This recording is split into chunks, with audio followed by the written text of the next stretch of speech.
Gak betah di pesantren? Assalamualaikum.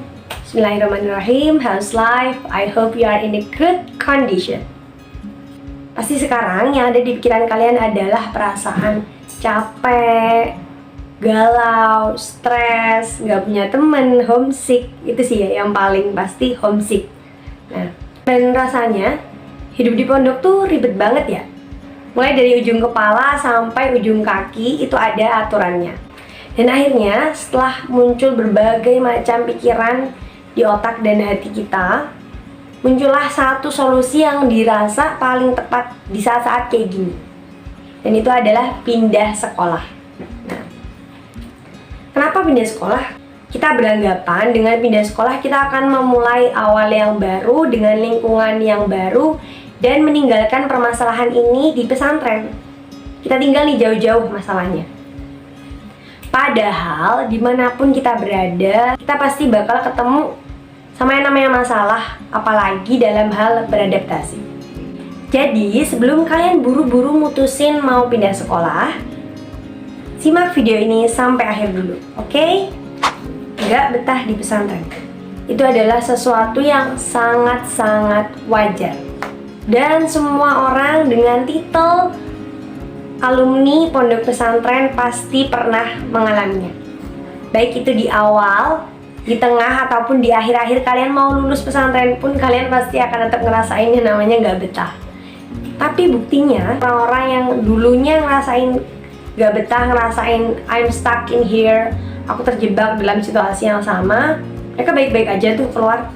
Bahkan mereka jadi orang sukses di luar sana. Kok bisa ya? Dan itulah yang sekarang akan kita bahas.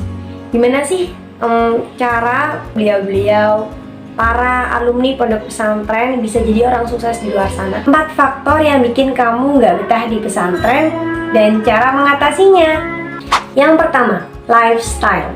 Menurutku ini adalah salah satu faktor utama yang bikin kebanyakan orang nggak betah di pesantren dan ngerasa nggak kuat. Karena rutinitas kita di rumah dan pesantren itu perbandingannya sangat jauh dan rutinitas pesantren yang sangat padat. Dari bangun jam 3 pagi, tadarus, vocabulary, dan yang kemana-mana pun harus antri, mulai dari makan, mandi, jajan aja kita harus antri.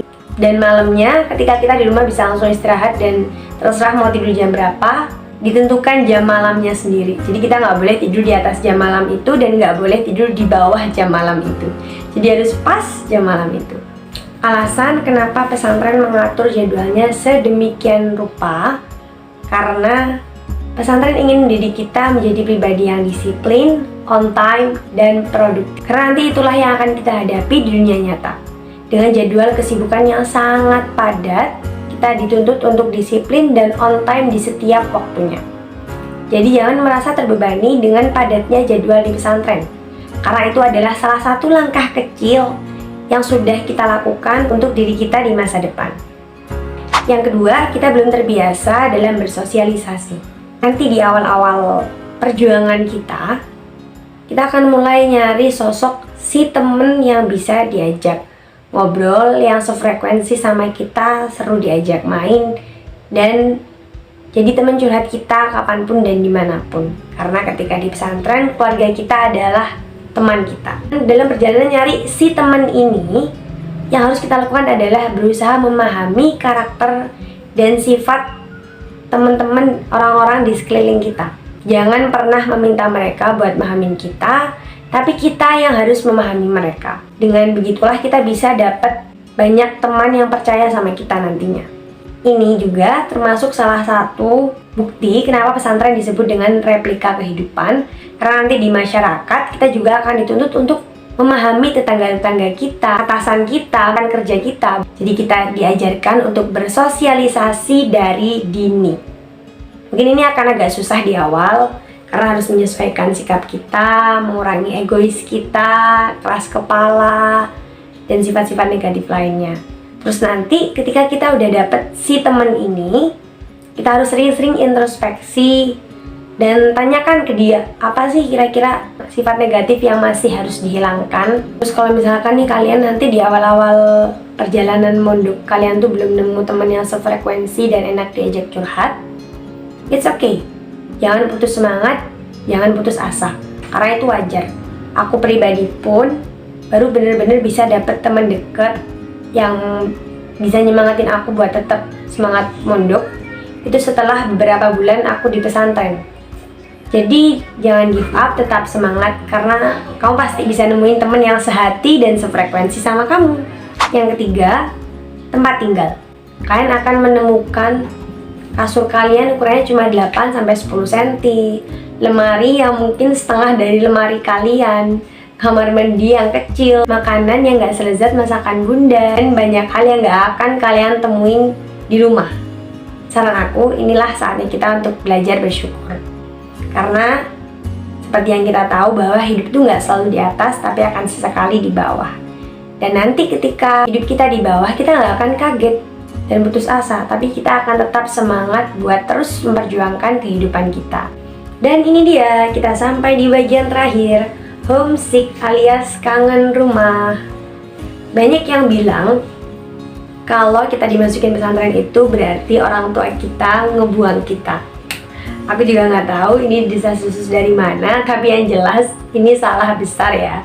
Karena alasan orang tua kita masukin kita ke pesantren pasti mereka ingin kita jadi pribadi yang lebih baik, pribadi yang mandiri, disiplin, bisa tahu rasanya hidup sendiri tuh kayak gimana. Dan mereka ingin kita ngerasain apa yang mungkin dulu belum sempat mereka rasakan. Jadi ketika kalian kangen sama ayah, bunda kalian, nenek kalian, adik, kakak, sepupu, saudara, semua keluarga kalian, ingat lagi support orang tua kalian, perjuangan mereka, dan pastinya doa-doa mereka di setiap sujud mereka. Jadi tetap semangat, berjuang, buat betah di pesantren. Sebelum aku tutup, aku mau ngasih tambahan energi aja buat teman-teman. Kalau kalian ngerasa nggak betah atau capek sama pesantren, tenang. Semua pernah berada di fase itu. Bahkan aku juga sempat berada di fase itu dan selalu minta pulang dan pindah setiap kali dijenguk sama orang tua aku. Tapi akhirnya di beberapa bulan kemudian aku mulai nemuin temen, mulai nemuin sahabat, dan mulai nyadar kalau ternyata hidup di pesantren itu seru dan menyenangkan.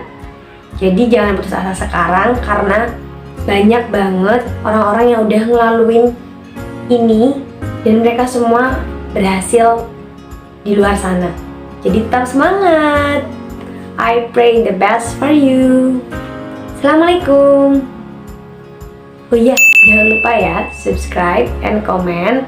Terus bilang nih kira-kira apa topik selanjutnya yang mau kita bahas.